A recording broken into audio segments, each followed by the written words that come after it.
A school book left open on a wooden desk, a half-empty bottle of medicine sitting on a shelf for 100 years, and the dust of a century settling over it all. In the high, lonely desert of California, there is a place where time didn't just stop, it was held hostage. This is Bodie, a town where 10,000 souls once chased gold, but left behind only ghosts and silence. Tonight, we aren't just telling a story, we are stepping into a skeleton of the American West. Close your eyes, let the high desert wind carry you back to 1879, where the gold was heavy, but the silence was heavier. The story of Bodie doesn't begin with gold, nor does it begin with a town. It begins with the wind. Long before the first nail was driven into a pine plank, the wind owned these mountains. It is a cold, dry wind that carries the scent of sagebrush and ancient stone.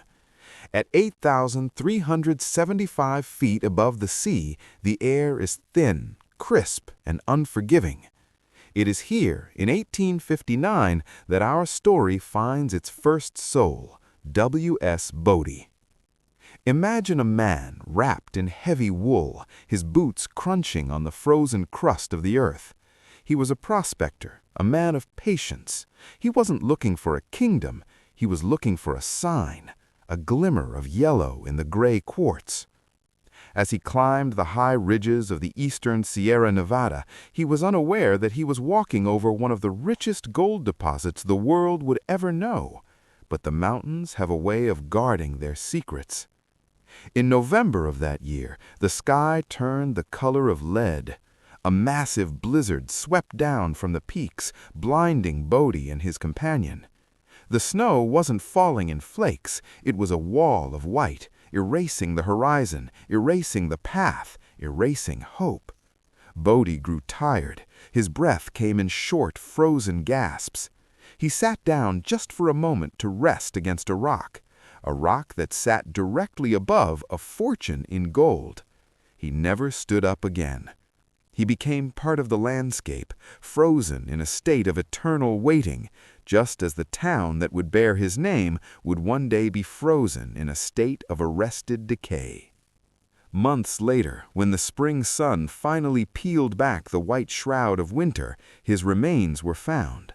But the gold he discovered lived on. A small camp began to form. At first it was just tents. Imagine the sound of canvas flapping in the midnight gale, a rhythmic, lonely sound. Then came the wood. Heavy wagons, pulled by teams of 12 mules, struggled up the steep canyon paths. Each wagon carried the bones of the town, long beams of cedar and pine. Building in Bodie was an act of stubbornness. There were no trees here. Every house, every saloon, every gallows had to be imported. Think of the logistics, the slow, agonizing pace of a mule team moving at 2 miles per hour day after day under a sun that burns and a wind that never stops. The construction was simple. No ornaments, no grand architecture, just functional shelter. You can almost hear the rhythmic clink, clink, clink of the masons shaping the foundation stones, their hammers hitting the cold granite over and over, echoing through the empty valley. As the 1870s approached, the whisper of gold turned into a roar. The Standard Company struck a massive vein. Suddenly, the quiet camp exploded into a city of 10,000 people. But it was a city built on a foundation of dust and dreams. Main Street began to stretch out, a long, dusty vein of its own, lined with buildings that were built so fast the wood was still green. As the wood dried in the high-altitude sun, it began to shrink and groan. If you walked down the street in 1877, you would hear the constant low-frequency creaking of a town literally pulling itself apart as it settled into the earth. This was a place where the sun was too bright and the shadows were too deep. Miners arrived from all over the world, bringing their accents, their tools, and their weariness. They lived in small, cramped boarding houses where the walls were so thin you could hear the man in the next room breathing. They slept in shifts. When one man woke up to go down into the dark shafts of the earth, another took his place in the warm blankets.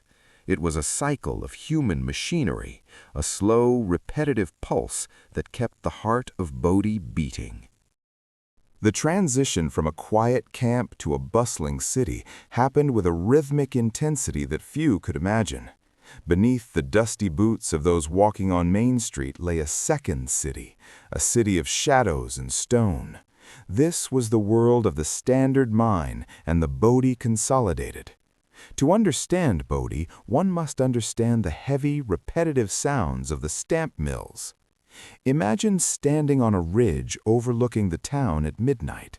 The air is cold enough to crack bone, but the ground beneath your feet is vibrating. This was the pulse of Bodie, the stamp mills.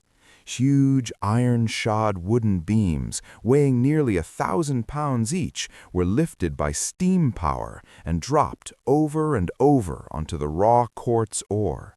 Thud, thud, thud. 24 hours a day, 7 days a week, this sound was the heartbeat of the mountain. It was so constant that if the mills ever stopped for repairs, the townspeople would wake up in the sudden, terrifying silence. Down in the mines, hundreds of feet below the surface, the world was different. It was a place of perpetual dampness and the smell of stale candles and wet rock. The miners, mostly Irish and Cornish immigrants, worked in a slow, calculated dance. They weren't moving fast. You couldn't afford to move fast in a space where the ceiling was held up by nothing but faith and a few rotting pine timbers. They used hand drills, long steel rods that one man would hold while another struck with a heavy sledgehammer. Clink, turn, clink, turn. This was the single-jack rhythm. It took hours of back-breaking rhythmic labor just to drill a single hole for a blast of black powder. Think of the dust in those tunnels, a fine white silica dust that hung in the air, coating the miners' lungs until they coughed as rhythmically as the hammers fell. They were men of the dark, their world lit only by a small flame on their hats. When they finally emerged at the end of a 12-hour shift, the sunlight was often blinding, a sharp contrast to the gray-blue world of the deep shafts. But as they left the darkness of the earth, they sought the warmth of the kerosene lamps in the saloons. Bodie was famous for having 65 saloons along a mile-long stretch of road. However, these weren't always places of wild gunfights, as the movies suggest. Mostly they were places of deep, weary silence. Men would sit at polished mahogany bars, their hands stained with the orange mud of the mines, staring into glasses of Bodie whiskey. The whiskey was as harsh as the climate, often cut with chemicals to give it a kick.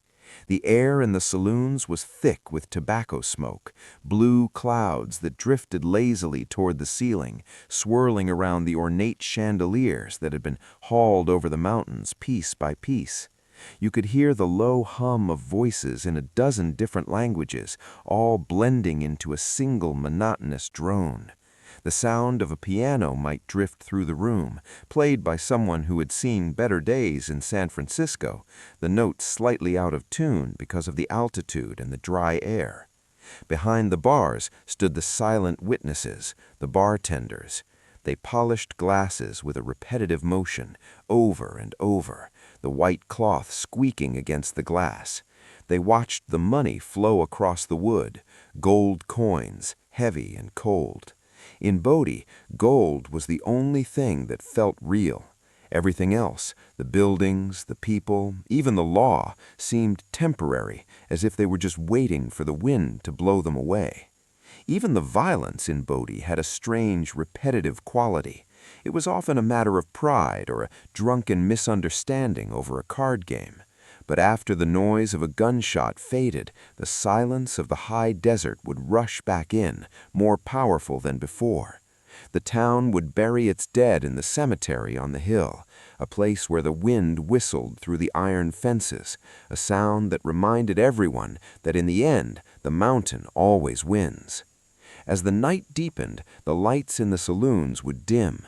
The miners would return to their boarding houses, their boots echoing on the wooden boardwalks. Clack, clack, clack. The sound would fade as they turned the corners, leaving the streets to the stray dogs and the ever-present whispering wind. The town was settling, the wood of the houses cooling and shrinking in the mountain air, preparing for another day of the grind, the dust, and the golden promise.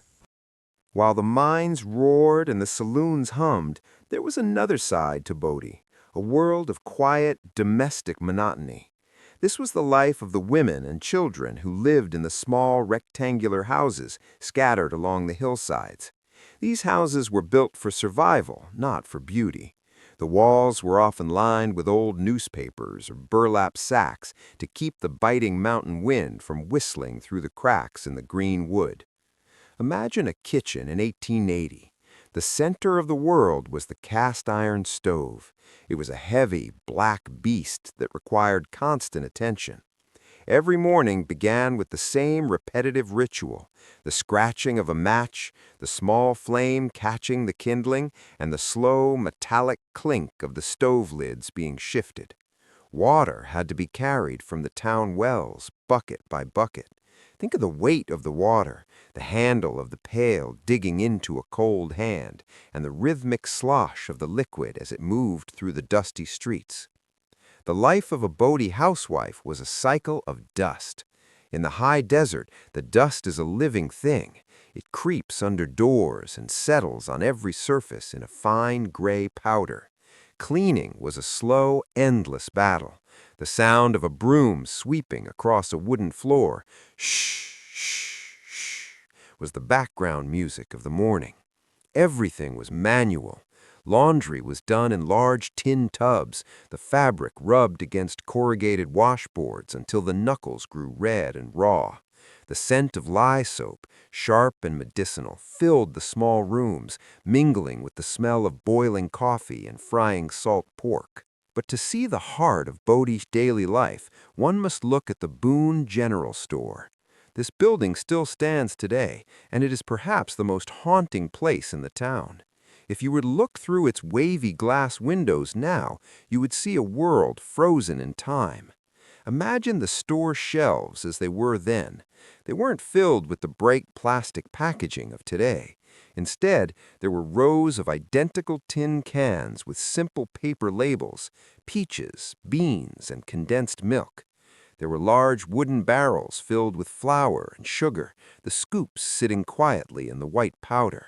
The smell of the store was a mixture of dried leather, tobacco, unground coffee beans, and the sweet, dusty scent of calico fabric. Think of the merchant, James Stewart Boone.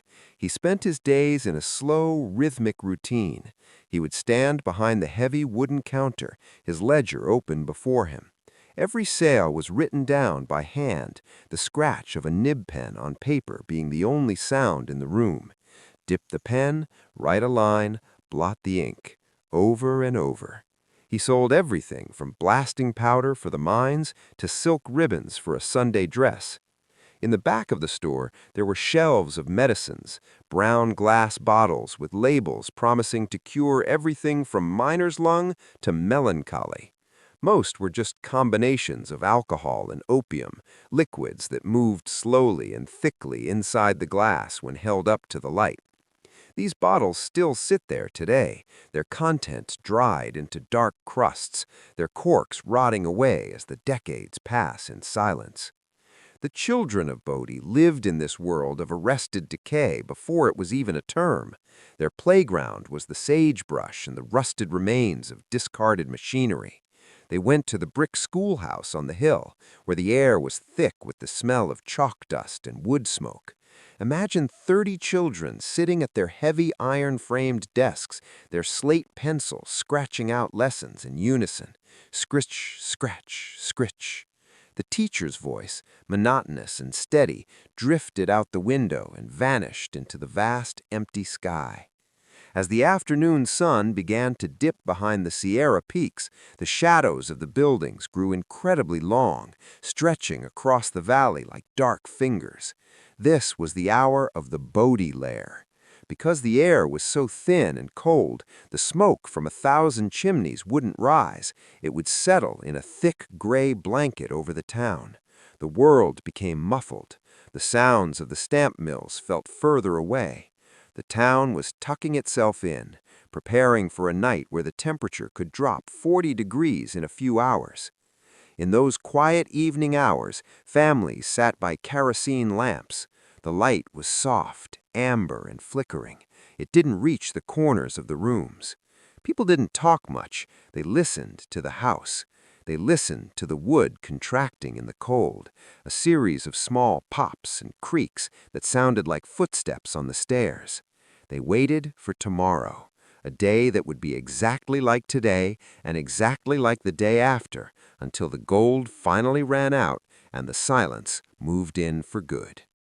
As the 1880s progressed, the frantic energy of the gold rush began to settle into a long, slow plateau.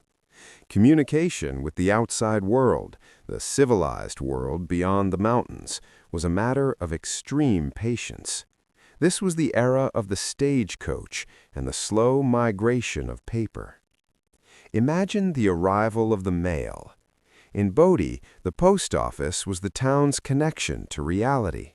But that connection moved at the speed of a horse's gallop across rugged terrain. Letters from San Francisco or New York took weeks to arrive, their edges frayed and their envelopes coated in a layer of fine alkaline dust. Think of the postmaster standing in a small wood-paneled room, sorting through the heavy canvas bags. Thud, thud, the sound of the bags hitting the floor. Then the rhythmic flip, flip, flip of the envelopes as he placed them into the small wooden cubbies. For the people of Bodie, receiving a letter was a slow, tactile experience. They would take the envelope home, sit by the flickering amber light of a lamp, and use a knife to carefully slit the paper. The scent of the ink, often slightly damp from the journey, would fill the air. These letters told stories of a world that felt like a dream, cities with green trees, oceans with salt spray, and families they might never see again.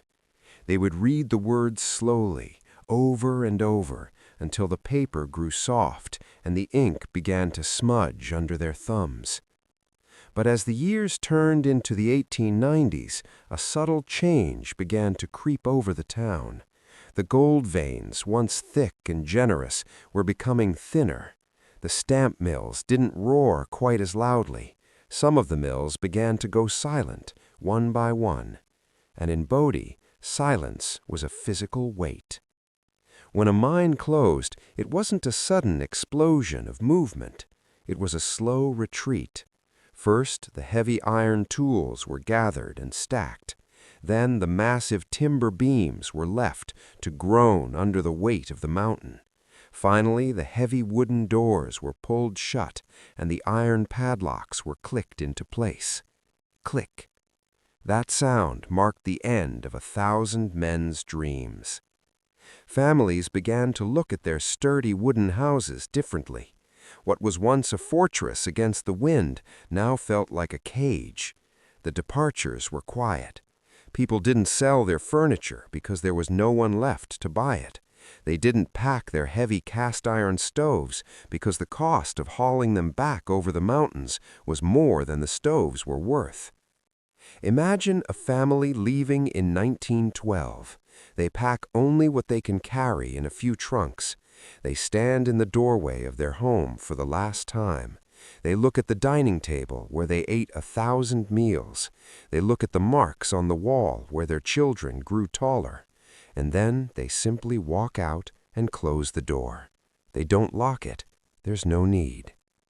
This is how the Arrested Decay truly began. The town didn't burn down, and it wasn't torn down for scrap. It was simply exhaled. The air stayed in the rooms, but the breath of the people left. As the population dwindled from 10,000 to a few hundred, and finally to nearly zero, the buildings began their long, slow conversation with the elements. Without the heat from the coal stoves, the wood began to dry out even further. The high-altitude sun, unfiltered by the thin atmosphere, began to bleach the buildings. The vibrant browns and reds turned into a ghost gray, the color of wood that has forgotten it was ever part of a tree. In the abandoned houses, the wallpaper began to peel in long, graceful curls. It didn't fall all at once. It moved with the seasons. In the summer, the dry heat would make the glue brittle. In the winter, the moisture would seep into the cracks, freezing and expanding. The paper would pull away from the slats centimeter by centimeter, creating a soft, rustling sound in the empty rooms, a sound like someone whispering in the next room. If you were to walk down Main Street in 1930, you would see the transition. The windows of the saloons were still there, but they were covered in a film of dust so thick you couldn't see the mahogany bars inside. The wind would catch a loose piece of tin on a roof, and it would flap, clack, clack, clack, a lonely metallic heartbeat in a town that had stopped breathing. Bodie was becoming a skeleton, but unlike most skeletons, it kept its skin. The paint stayed on the walls, though it turned to powder. The glass stayed in the frames, though it turned wavy and purple from the UV rays. The town was waiting. It wasn't waiting for people to come back. It was waiting for the earth to reclaim it, one grain of dust at a time. By the middle of the 20th century, Bodie had become a true silent kingdom. In 1962, the state of California stepped in, not to rebuild the town, but to freeze it in time. They called this philosophy Arrested Decay. It is a slow, meticulous process of doing almost nothing, yet doing everything to prevent the final collapse. Imagine the park rangers who live there today.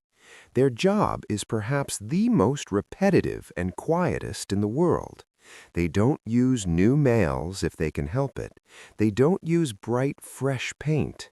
If a roof begins to sag under the weight of the winter snow, they subtly reinforce it from the inside with old, weathered wood. They are like doctors keeping a ghost on life support. You can hear the slow tap, tap, tap of a hammer as a ranger secures a loose board, a sound that echoes across the empty valley and vanishes into the thin air. But there is something else in Bodie, something that the locals and the rangers whisper about. It is known as the Bodie curse. The legend says that anyone who takes even a small pebble, a rusty nail, or a fragment of glass from the town will be haunted by bad luck. It sounds like a ghost story, but the rangers receive packages in the mail almost every week. Inside these packages are bits of rock, old square nails, or shards of purple glass, accompanied by desperate letters. Imagine a man in a modern city, hundreds of miles away, sitting at his desk and writing a letter by hand. He writes about his car breaking down, his job being lost, or a string of strange accidents, all starting the day he tucked a piece of Bodie into his pocket. He wraps the stolen object in a paper towel, places it in a box, and sends it back to the desert. The rangers take these returned items and, in a slow, ritualistic manner, they walk them back to the dust. There is no ceremony, just the sound of boots on the gravel. Crunch, crunch, crunch. They drop the nail or the rock back into the dirt where it belongs. The cycle is completed. The stillness returns. As you sit in the silence of tonight, think about the objects still inside those houses. There is a piano in the priest's house. Its ivory keys are yellowed and cracked, and its strings are rusted. No one has played it in nearly 100 years. If a draft of wind blows through a crack in the wall, it might vibrate a single string, a low, haunting note that hums for a second and then dies. Think of the cemetery on the hill where the frozen founder, W.S. Bodie, finally rests. The headstones are tilted, leaning away from the wind. Some are made of marble, some of simple wood. The names are fading, being scrubbed away by the blowing sand. Elias, Mary, Thomas. One by one, the names become unreadable, turning into blank stones that watch over a blank town. In the winter, Bodie is buried in 20 feet of snow. The silence is absolute. There are no birds, no insects, no movement. The houses disappear under white mounds, only their chimneys poking out like cold fingers. Under the snow, the wood stays frozen, waiting for the spring thaw to begin the slow process of drying once again. Bodie is a reminder that we are all just passing through. The things we build, the gold we find, the letters we write, they all eventually settle into the dust. But there is a peace in that settling. There is a comfort in knowing that even when we are gone, the wind will still blow through the sagebrush, the sun will still bleach the wood, and the stars will still hang heavy over the silent gray streets of the high desert. Close your eyes now. Feel the cold, thin air of the Sierra Nevada. Hear the distant creak of a wooden sign swinging on a rusted hinge. Creak, sway, creak. The town of Bodie is asleep. It has been asleep for a long time, and now it is time for you to join that silence. The history is told. The gold is gone. Only the peace remains. Sleep now. Sleep in the empire of dust.